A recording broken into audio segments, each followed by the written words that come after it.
Хоёр цагаан юм. Зуны халуунд гой балтай сүрлэг хяраар цагаан цас бууралтаж байна. Ард талаар нургасан баг саг дахир яргаанаас өөр ой мод өвс ургамал бараггүй баргар их хадан оргил тэнгэрийг хатгаж үргэлжлээд завсраар нь харанхуй хавцал бүрлэлцэж байна. Сэрвээсэн сэхийсэн өндөр оргилуудыг ажиглахад үр ач нартай уурлаж загнах занчхыг завдаж байгаа зэвхий царайтай буурал үгэн шиг харагдах тул аргахгүй сүрдэж ямар ч хүний зүрх шимширч сэтгэл ширвэдэж царай бараах юм. Газрын сүрлэгээс гадна замын бэрхэн даанч хэцүү юм. Зам бэрх учраас нутгийн ардад тэрэг байдаггүй. Юмаа малын нуруунд очиж нүүдэг байна. Уулыг хөндлөн давхад бас гайгүй. Харин уулын ингрээр нь олон сархааг хижиж явхад тун хэцүү байдаг юм. Тэр жил би говь алтай өврөөр олон сархааг хижиж өртөө улаа хэрглэж албан хэрэгээр нэг явж билээ. Завчим хяр гүн жалаг хоёр ээлжилж гарын хуруу шиг буюу дээлийн хүнээс шиг байх юм. Нэг хянгийг мацаж авирч арай гэж давхад цаана нь гүн хавцал харагдах юм. Гүн хавцлын хайрах чулууг бүдчүүлж байж арай гэж гатлахад бас нэг завчим их хяр тулгарх юм. Нарийн хяргуугаар хадан дундуур ингэж өгсөх уруутах гэдэг мөн ч хэцүү байлаа. Зуны нажир халуун цаг юмсан хөг тэнгэрт алтан нар гялалцж байлаа. Гэвч тэнгэрийн дор өрчгөр алтай баржгар хад ар зайж миний сэтгэлийг гүнхрүүлж байв. Замын бэрхээс биеийн хүч тамир шавхагдаж бүр ядарч байлаа. Өгсөх уруутах ихц буюу нарийн хавцал газар би мориноос бууж явсаар байгаад сүүлдээ бүр их ядарчлаа. Харанхуй халилын ирэмгээр явхад зүрх агшиж толгой эргэх юм. Миний улаач хашир өвгөн аав ажиггүй төрүүлээд л шогшоод байх юм. Би түүнээс хоцрохгүй хичээх хэрэгтэй байлаа. Уул хаднаас айж байнч гэж хэлэлтэй биш. Унсан марин дээрээ тогтож чадахгүй ч гэж хэлэлтэй биш. Би ч тэгээд хадан дундуур халилын ирэмгээр өөд уруугаа явж жаахан сурлаа. Бас их зүдэрсэн учраас ямар ч хэцүү газар дайралтлаа ч гэсэн мориноосоо бууха болоод эмээлийнхээ бүргийг л чанга хатгаж явдаг боллоо. Наран дулайтсан хүрэн чулуу бараан уулыг харсаар яваад нүд чих их чилж байв.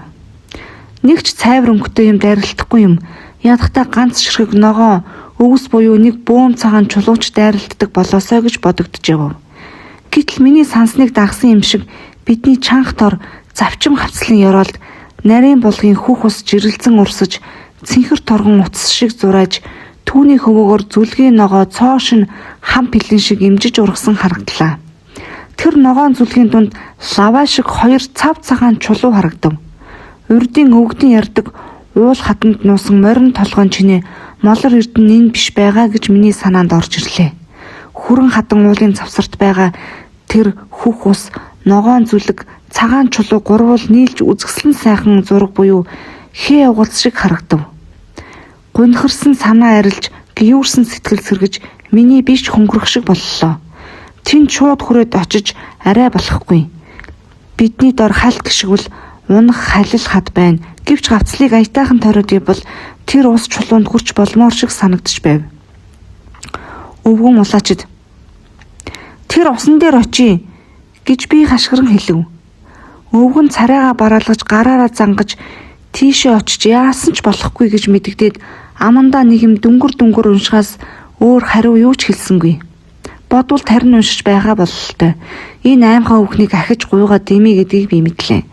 Ганцаараа тийш явъя гэсэн ч зам харгүй мэдэхгүй болохоор аргагүй өвгнөө дагаад л гэлтэрч явлаа. Аюултай замаар арай гэж явахдаа би өрөөсөн нүднийхээ булангаар тэр үзэсгэлэнт 3 ямыг ажиглаж явв. Наривчлбал 2 цагаан юмны нэг нь дүгрэг, нөгөө нь гонцгой юм. Дүгрэг нь усны ойр байх ба нөгөө гонцгой нь түүнээс жаахан дээш налуу хажууд байна. Сайн хараад ирэхлээр тэр 2 цагаан юмнаас гэрэл цацарчж байх шиг байна. Энэ ч лав учиртай юм да гэж би бодов. Нээрээ энд эрдэнэ байгаагаас зайлахгүй. Тэгээд энэ өвгөн над хэлэхгүй намайг сүрдүүлэн айлгаж энэ эрднийг үзүүлэхгүй өнгөрүүлэх гэж байна гэж бодогдов. Эсвэл ямар айхтар чөтгөр шуламтай энтер гэж ярьдаг газар юм болов уу гэж бас эргэлзэж байлаа. Би тэнд очихсон гэж их бодоод замаа жаахан уужрахтай зэрэг өвгөнийг гүйцэж очоод "Тэр цагаан юм юу юм бэ?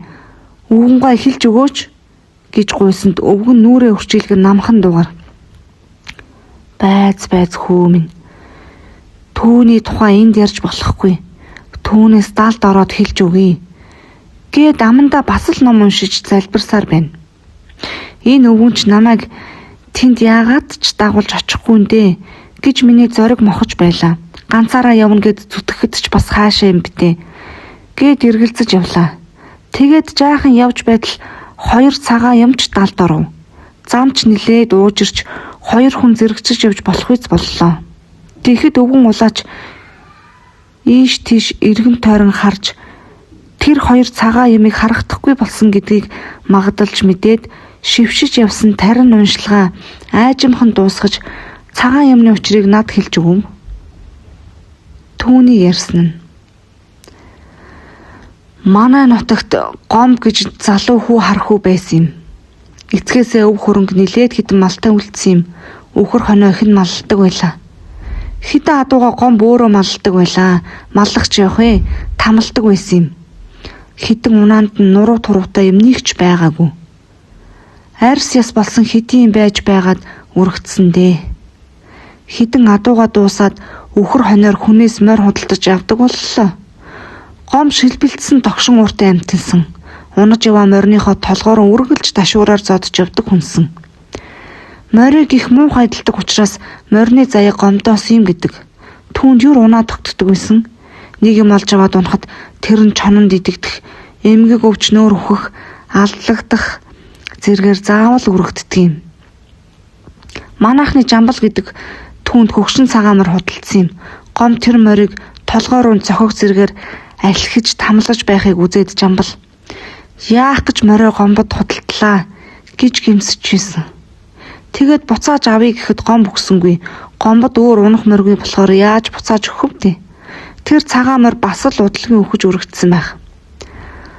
Гомбод ташуур юрд дисдэггүй байсан.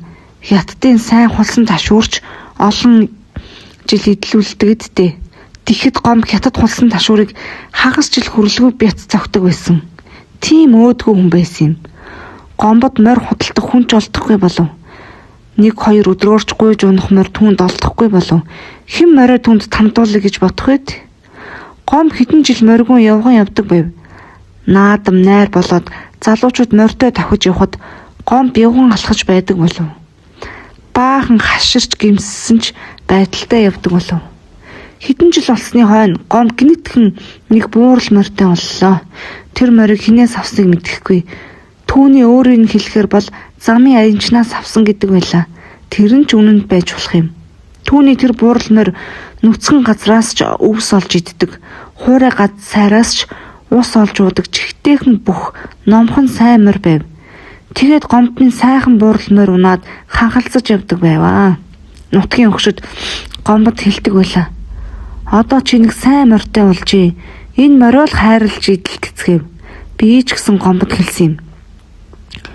Ээр хүнд морьноос илүү сайхан хань ховор идэх. Чи явган явж хаширлаа шүү дээ. Одоо ухаан орох цагс болжээ. Урдынхтайгаа адил томоог үтэж морьныхоо толгой төрөө рүү учиргүй битгий балбчээ. Морой сайхан арчилж яв гэж байгаад сургачл байлаа. Гомбч заал гэдэг байв. Би одоо биеэс ч авахыг бодё.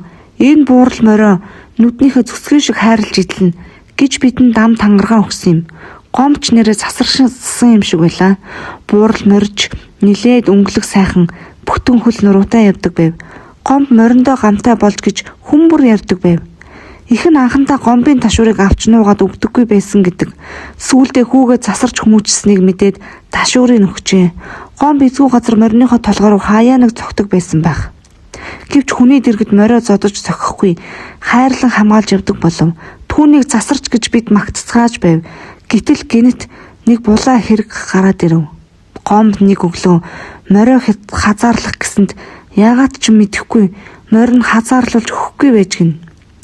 Тэгэхээр гомбын уур гинэт хүрээд бүдүүн ташуураараа морьны толгойг цогчээ. Гай болж ташуур нь морьны нүдэн дээр тусаад өрөөс нь нүдийг хаг цогчгчээ. Гомб их гимшиж Энэ муу ёрын баруун гараас боллоо гэж баруун гараа зүүн гараараа зодж ийсэн гэдэг. Тэр нь ямар тус болох вэ? Морин тэгэхэд өрөөс нь үдгүүн болсон юм. Буурал морин ташуур мод гоцолцохтой зэрэг далдирч үргэх ийм зантай болж. Гом өрөөс нь сохор буурал мороо бас нэг 2 жил унсан байх. 6-7 жилийн урд 100 сумын наадам болсон юм. Наадамд очих хэдэн залуус энэ нарийн харгуугаар цумалдан явж байжээ. Хамгийн түрүүнд нэг хүн түүний дараа гомбо буурал мортойгоо явж ийж. 3 дугаарт манай нутгийн буян гэдэг хархуу уурахтай явж байжээ. Замын хавцалд уургыг гартаа эгэлдэрэн чирч болохгүй учраас уурга морин дээрээ гартаа барьж явсан юм. Буянгийн уургын сүүдэр гомбын буурал морины толгой дээр тусахтай зэрэг ташуураар толгоорон цохих гэж байна гэж далдраад өрөөс нь үдэн сохор юм болохоор замын ирмгийг харсангүй халтарч гомбтойгоо хамт өнхрөн нисэж өгсөн юм. Тарнаар хийгээд л 4 хангинаад л бүдүүн чулуутай дээр дор ороод л өнхөрч очсон юм гинэлээ. Бурхан минь. Түүнээс хойш нилээд хэдэн жил өнгөрч гомбын гавал буурал морины толгой яс хоёул гялалзаж хөвтсээр байна. Өнөөх 2 цагаан эмчин тэр шүү дээ. Нэг сонирхолтой нь 2 толгой ясны байгаа газраас уг нь гомб нилээн цаана унаж өгсөн юм гэдэг. Имэйл хуцсны үлдэгдэл нилээ доор цаана бий. Гагцгүй толгой нь газрын явд урсгалыг өгсөж дээшилсээр байгаа юм гэдэг. Морины толгой яс нь гомбын гавлын яснаас цугтааж далдран сайн язгуур тамтны яс болохоор өөд өгсөж зайлахад гомбын гавал түүнийг хөөж ойртоод байдаг юм гэж хүмүүс ярьдаг юм. Үнэн ч гэж магадгүй. Муухан гэдэг үхсэн хонооч хортой байдаг шүү. Энэ устай хагттай газар урд айл амт нь нутаглаж байсан юм. Гомбыг үхснээс хойш хүн амтан энд ойртгой билжээ. Амтан хүн ойртвол хорлож мэднэ. Би их зэвүүцдэг юм. Түүний бузар ясыг харагдаж байхад би танд учрыг яриаггүй юм гэж өвгөн яриагаа дуусгав. Өвгөн морой давраад шогшиж эхлэв. Би дагаад л явлаа. Өвгөн нэг ч үг дуугарахгүй явсаар дараагийн өртөөн дээр ирсэн билээ. Өвгөний яриаг сонсоод тэр сонирхолтой цагаан юм бол гашуудалтай ба сургаалтай нэг явдлын дурсгал байна гэж мэдэв. Түүнээс хойш би морины толгой байтугай гуйгч дашууртгаа болгоомжлдог болсон. Малыг муухай эдэлдэг хүнийг хармагц алтай хүрэн хад нарийн харгуй харанхуй халил 2 цагаан юм зэрэг санагдах болсон юм. Өвгөний ярьсан зүйл мэрсэр нэмэртэй байж болох боловч гол зүйл нь гарцаагүй баримттай хэрэг юм. Малчин ардууд морь малдаа их хайртай байдгийг өвгөний яриач тодорхойлж байв.